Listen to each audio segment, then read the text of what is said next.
Hello everyone, welcome to our channel. यहाँ पर हम सीटेट का प्रिपरेशन करवाते हैं। जैसे कि अगर आपने हमारी प्रीवियस वीडियो देखी हो, तो हमने पहले सिलेबस के बारे में डिस्कस किया है और लास्ट ईयर भी हमने जो है तो एनवायरमेंटल स्टडीज़, मैथमेटिकल पेडागोजी किस तरह पढ़ाई जाती है, इसकी बहुत सारी इस चैनल पर वीडियोज़ है। आप जो भी टीचर्स इस वीडियो को देख रहे हैं, आपके अगर कोई फ्रेंड्स सीटेट का प्रिपरेशन कर रहे हैं, तो आप इस वीडियो को ज़रूर उनसे शेयर कीजिए, जिससे उन्हें प्रिपरेशन करने में आसानी होगी। इस चैनल पर हम अच्छे तरीके से पेपर 1 और पेपर 2 के बारे में सब डिटेल से क्वेश्चन आंसर पीवाईक्यू सब लेने वाले हैं। सो आज का हमारा पहला टॉपिक है प्याजे थ्योरी। प्याजे थ्योरी जो है तो मोस्ट इम्पोर्टेंट है सीडीपी के अंदर। प्याजे थ्योरी हो, कोलबर्ग हो, वाइगोत्स्की हो, 8 टू 9 मार्क्स के लिए पूछता है। अगर आप ये अच्छे से कर लेते हैं, चाहे आप पेपर 1 दो या पेपर 2 दो, तो आपका जो है तो 8 टू 9 या 7 टू 8 मार्क्स कन्फर्म हो जाएँगे। सिर्फ इतना है कि पेपर 2 के लिए 11 टू 14 इयर्स के बच्चों को ध्यान में रखकर सीडीपी पूछता है और यहाँ पर 11 के बिलो, ठीक है, पेपर 1 के अंदर। तो अभी हम देखते हैं सबसे पहले जेन प्याजे जो स्विस स्विस साइकोलॉजिस्ट थे, propose the theory of cognitive development. Cognitive development means what? बच्चा अपना नॉलेज खुद से कंस्ट्रक्ट करता है। Explain how children construct knowledge and understand through their experiences. खुद का जो है तो बच्चा नॉलेज कंस्ट्रक्ट करता है, खुद के प्रोसेस ऑफ थिंकिंग रहती है, सोचने की उसकी, उससे वो सीखता है। और यहाँ पर जो है तो पैजे ने बच्चे को लिटिल साइंटिस्ट कहा है। Means what? वो खुद से बहुत सारी चीज़ें सीखता है। अगर आप बच्चे की बात सोचो और बड़े की जो थिंकिंग है वो भी बच्चे की मुताबिक थोड़ी-सी सेम ही रहती है। मतलब बच्चा अगर जितनी बातें सोच रहा है, उतना ही बड़ा सोच रहा है। बड़ा अगर जॉब के लिए परेशान है या कुछ और उसके लेवल की जो बातें हैं उससे परेशान है, तो बच्चा भी उसके लेवल की जो बातें हैं, सपोज़ खिलौना गुम गया, मम्मी डाँटेंगी, इस तरह की वो बातों से वो परेशान है। परेशान मीन्स व्हाट? कि वो दोनों भी उतना ही सोचते हैं, सिर्फ़ इतना है कि सोचने का तरीका अलग होता है। उसमें डिफरेंट स्टेजेस बताई है पियाजे ने। सबसे पहली स्टेज है सेंसरी मोटर। सेंसरी मोटर जो कि होती है 0 टू 2 इयर्स। 0 टू 2 इयर्स में होता है कि बच्चा जो है तो बच्चा सेंसेस के थ्रू सीखता है। जैसा अगर उसने गर्म पानी को अगर हाथ टच कर लेता है, तो उसे फील होता है कि गर्म है, इसे हाथ नहीं लगाना चाहिए। अगर गर्म खाने में उसने हाथ डाल दिया, तो उसको फील होता है कि गर्म है, इसमें हाथ नहीं डालना चाहिए। तो मतलब वो धीरे धीरे सीख रहा है कि ये गर्म चीज़ है, इसको हाथ ना लगाई जाए, ये ठंडी चीज़ है, इसको हाथ ना लगाया जाए। पहले पहले वो उसको टच कर लेंगे, अगर टच किया, उसको गर्म फ़ील हुआ, तो वापस से वैसा नहीं करता। तो इस तरह वो सेंसेस से सीखता है, ठीक है? ऑब्जेक्ट परमानेंस, बच्चे में ऑब्जेक्ट परमानेंस आ जाता है। जैसे कि अगर आपने कुछ उससे चीज़ दिखा दी और छुपा दिए, तो बच्चे को याद नहीं रहता स्टार्टिंग में, बाद में उसमें ऑब्जेक्ट परमानेंस आ जाता, ठीक है? उसके बाद है डिफर्ड इमिटेशन। डिफर्ड इमिटेशन ऐसा होता है कि बच्चा जो है तो बड़ों को देख-देख कर सीखता है। इसलिए कहा जाता है कि बच्चों के सामने जो भी काम करे आप तो सही तरीके से करें। बच्चा अपने बड़ों को देखकर ही सीखता है, इमिटेट करता है उनको, ठीक है? ये होती है 0 टू 2 इयर्स तक की एज। 0 टू 2 इयर्स तक की एज में ये जो होता है सेंसरी मोटर स्टेज, ठीक है? उसके बाद आता है प्री ऑपरेशनल स्टेज। ये 2 टू 7 इयर्स तक के चाइल्ड में होती है। इसमें क्या होता है? बच्चा symbolic thinking, egocentrism means what? कि बच्चे को ऐसा लगता है मैं ही मैं हूँ, मेरे ऊपर कोई नहीं है। अगर मुझे ये चीज़ अच्छी लगती है तो सबको अच्छी लगनी चाहिए। अगर मुझे ये खाना पसंद आता है तो ये सबको खाना पसंद आना चाहिए। इस तरह का उसका ईगोसेंट्रिज्म होता है। सिंबॉलिक थिंकिंग समझ पाता है वो। इर्रिवर्सिबिलिटी नहीं होती उसमें। इर्रिवर्सिबिलिटी मीन्स व्हाट? अगर आप कहीं छोटे बच्चे को अगर बाहर लेकर चल जाए, अगर वो वापस आ नहीं पाएगा, उसे इतनी चीज़ें याद नहीं रहती। सपोज़ एक एग्ज़ाम्पल देना चाहूँगा, अगर यहाँ पर 1 लीटर का जो कैन है और ये इसमें छोटे बॉटल में 1 लीटर है, तो उसको इर्रिवर्सिबिलिटी नहीं है कि इसमें भी 1 लीटर ही बैठ रहा है, इसमें भी 1 लीटर बैठ रहा है, बट उसको ऐसा होगा कि इसमें ज़्यादा क्वांटिटी है, तो उसमें इर्रिवर्सिबिलिटी नहीं आती यहाँ पर, ठीक है? ये स्टेज है प्री ऑपरेशनल स्टेज, ठीक है? और इसमें एनिमिज़्म भी होता है, एक पॉइंट और एक है एनिमिज़्म। सपोज़ बच्चे को अगर कुछ चीज़ लग जाए, अगर उसको टेबल लग जाए, तो मम्मी-पापा उसको कहे कि इसने मारा है, इसे मारो, ऐसा अगर मम्मी-पापा उसके सामने बिहेव करें, तो उसको लगता है कि भी इसमें भी जान है, इसने मुझे मारा तो मेरे मॉम डैड इसको मार रहे हैं, है ना? तो उसमें एनिमिज्म होता है। ये सब बातें आती है प्री ऑपरेशनल स्टेज में।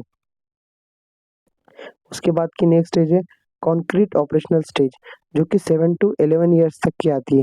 तो children develop logical thinking, problem solving, logical thinking, logic सोचता है बच्चा, प्रॉब्लम सॉल्विंग स्किल खुद से सॉल्व करने की कोशिश करता है, और concrete concrete concept concrete concept से सीखता है। जैसे कि इसमें अगर आप देखा जाए तो बच्चा जो है तो लॉजिक लगाना स्टार्ट करता है कोई भी चीज़ में, कि ये ऐसा क्यों, ये ऐसी चीज़ क्यों रखी हुई है, ठीक है? अभी अब एग्जांपल लेंगे हम कंजर्वेशन का।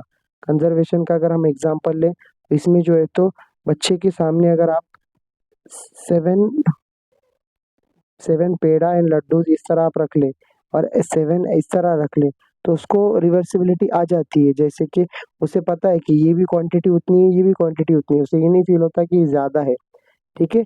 एक रिवर्सिबल उसमें रिवर्सिबिलिटी आ जाती है, जैसे हमने प्री ऑपरेशनल में पढ़ा था कि इरिवर्सिबिलिटी होती है। वो पहचान नहीं पाता कि 1 लीटर टैंक 1 लीटर बॉटल में और वो जो बड़ा जो बॉटल है, दोनों में पानी बड़ी बॉटल में ज़्यादा है, बट इसमें इरिवर्सिबिलिटी आ जाती है। वो समझ पाता है कि इसमें भी और इसमें भी क्वांटिटी सेम है, रिवर्सिबिलिटी इसमें आ जाती है। और दूसरा है सीरिएशन, सीरिएशन आ जाता है। जैसे यहाँ पर मैं आपको एक एग्जांपल दूँ, ये सर्कल है, ये स्क्वायर है, ये रेक्टेंगल है, ये सब में फ़र्क बता सकता है। और अगर अगर मैं और एक उसको रेक्टेंगल दूँ, तो वो दूसरा रेक्टेंगल इसके पास रख सकता है। अगर मैं उसे और एक सर्कल दूँ, तो वो और एक सर्कल यहाँ रख सकता है। अगर मैं एक स्क्वायर दूँ, तो वो स्क्वायर यहाँ रख सकता है। सो ये उसमें उसमें जो है तो सीरिएशन आ जाता है, ठीक है? ये सब बातें उसमें आ जाती है। उसके बाद है next point, formal operation. Formal operation means what? Abstract thinking. बच्चा हाइपोथेटिकल सोचने लगता है, जो उसके सामने चीज़ नहीं है, अमूर्त चीज़ है, उसके बारे में हाइपोथेटिकली वो अंदाज लगा सकता है, रीजनिंग, लॉजिकल रीजनिंग माइंड में सोच सकता है। ये होती है फॉर्मल ऑपरेशनल स्टेज। इसी तरह पियाजे ने जो है तो 4 स्टेजेस में डिवाइड किया है, sensory motor, pre operational, concrete operational और फॉर्मल ऑपरेशनल स्टेज। इसे हम शॉर्ट में कहेंगे SPCF। ये शॉर्ट फॉर्म याद रखिए आप, ठीक है? इसके बाद होता है इसके बाद होता है स्कीमा। Schema means what? अगर बच्चे को हम दिखा दें कि ये जो है तो कार है, ठीक है? ये कार है, उसको हमने बता दिया, उसको सपोज़ 4 चाक होते हैं, ये कार होती है, इस तरह हमने उसको एग्ज़ाम्पल दे दिया। अगर उसने छोटा-सा जो पैगो आता है, अगर आपने देखा हो, उसको भी अगर 3 चाक या 3 चाक का होता है मोस्टली, बट अगर 4 चाक का कोई व्हीकल दिखा दे, अगर वो उसे भी कार कहे, तो उसके ज़हन में स्कीमा क्या है कि ये जो टायर जैसी और जो गाड़ी होती है, इसे हम कार ही कहेंगे। उसके ज़हन में ये स्कीमा फिट बैठ जाएगा कि हम इसे क्या कहेंगे? कार कहेंगे, स्कीमा। एसिमिलेशन, एसिम उसके बाद एसिमिलेशन क्या होता है? The process of fitting new information into existing schema. अभी कार के अंदर वो जो है तो और एक बात क्या देख रहा है कि जो जो 3 3 वाला पैगो या फिर कोई और ट्रक वगैरह, तो उसे भी जो है तो एसिमिलेट कर रहा है कि ये भी कार ही है। और उसमें अगर हम एकोमोडेशन करें the process of changing existing schema, मतलब उसने सोचा हुआ ये कार है, उसमें अब हमने उसे कहा कि ये जो है तो कार नहीं है, ये है सपोज़ ट्रक है। क्या है ये? ट्रक। तो वो क्या कर रहा है, उसके एग्जिस्टिंग स्कीमा, मतलब उसके ज़हन में जो है कि ये कार है, उसमें वो चेंज कर रहा है। क्या कर रहा है? एकोमोडेट कर रहा है। ट्रक ट्रक स्कीमा वो ज़हन में बिठा रहा है। इसे कहते हैं एकोमोडेशन। और equilibration means what? The process of balancing assimilation. यहाँ पर क्या हो रहा है? बच्चा बैलेंस कर रहा है, ठीक है? Assimilation and accommodation to achieve cognitive equilibration. यहाँ पर बच्चा जो है तो बैलेंस कर रहा है कि पहले मैंने मैंने इसको कार समझा था, तो ये कार है, और जो दूसरी चीज़ जो है बड़ी वाली, वो ट्रक है। बड़ी वाली जो है वो ट्रक है। तो बच्चा क्या इसमें फ़र्क कर पा रहा है, इक्विलिब्रेशन कर पा रहा, ठीक है? एक्जिस्टिंग स्कीमा में, ठीक है? उसके बाद है implication for teaching, active learning active learning encourage hand on experience and exploration. बच्चा जो है तो जैसा कि पियाजे ने कहा कि बच्चा जो है तो लिटिल साइंटिस्ट है, जो खुद से सीखता है, अपना नॉलेज खुद कंस्ट्रक्ट करता है, तो वो एक्टिव लर्नर है। डेवलपमेंट एप्रोप्रिएटनेस, उसमें जो है तो tailor instruction to match the child cognitive stage. बच्चे की जो स्टेज में है, वो जो स्टेज में वो वो लेवल पर वो सीखते रहता है। फिर डिस्कवरी लर्निंग, बच्चा जो है तो जैसे हमने बात की कि वो लिटिल साइंटिस्ट है, तो वो कुछ ना कुछ डिस्कवर करना या कुछ नया तरीके से कुछ सीखने की कोशिश करता है। इस तरह का जो है तो बच्चे में सीडीपी का डेवलपमेंट होता रहता है, चाइल्ड डेवलपमेंट की जो हम बात कर रहे हैं यहाँ पर, ठीक है? इसी तरह अगर आपको ये वीडियो इसी तरह अगर आपको ये वीडियो अच्छा लगा, तो इसे ज़रूर लाइक, शेयर और सब्सक्राइब करें और अपने फ्रेंड्स के साथ शेयर करें।